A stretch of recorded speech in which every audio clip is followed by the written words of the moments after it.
High on Kamagiri Mountain in Chitrakoot is a physical anomaly defying basic geology. Deeply embedded into the solid, unyielding rock are distinct human footprints. It raises a strange, almost impossible question. Could extreme human sorrow and emotional weight actually generate enough heat to soften stone? To date these prints, researchers analyzed the specific planetary alignments and star positions recorded in ancient texts during this encounter.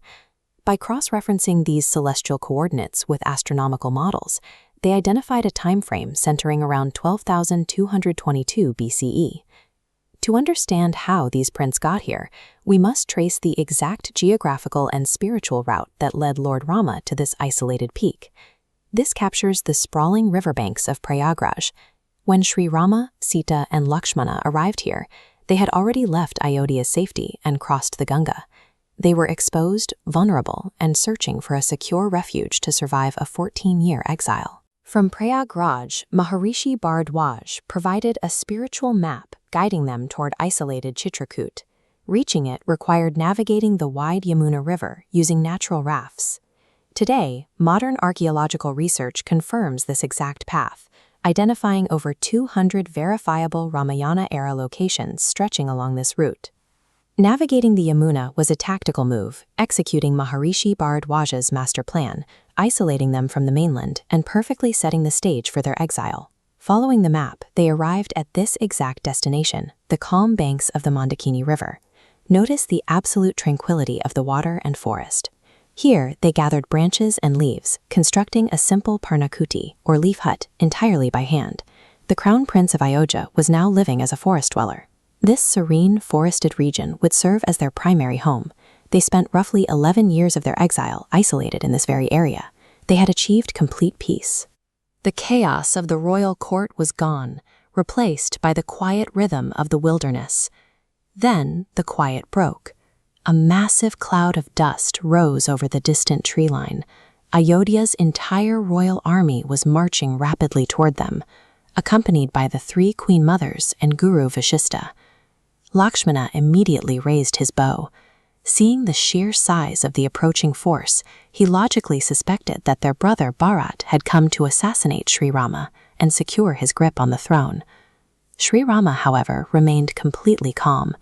He lowered Lakshmana's weapon, explaining that Bharat was entirely immune to the greed of a kingdom. To Rama, his brother was the physical incarnation of pure love. When Bharat finally reached the camp, he collapsed at his brother's feet.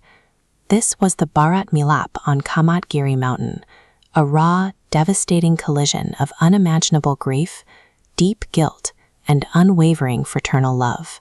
Local traditions hold that the sorrow radiating from this specific meeting was so intense, the actual temperature of the environment shifted. The physical stones of Kamagiri wept and softened, capturing their sunken footprints for eternity.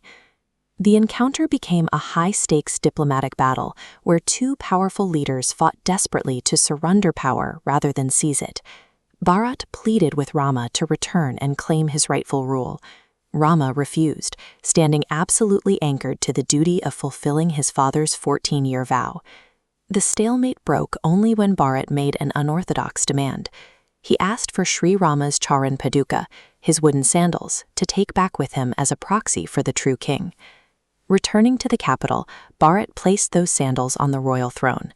He refused to enter the palace, choosing instead to manage the empire as a hermit from the remote village of Nandigram. By governing as a servant to a pair of wooden sandals, Bharat proved that true authority comes from self-sacrifice and duty, holding far more weight than any crown. This vibrant riverside scene shows a living spiritual culture.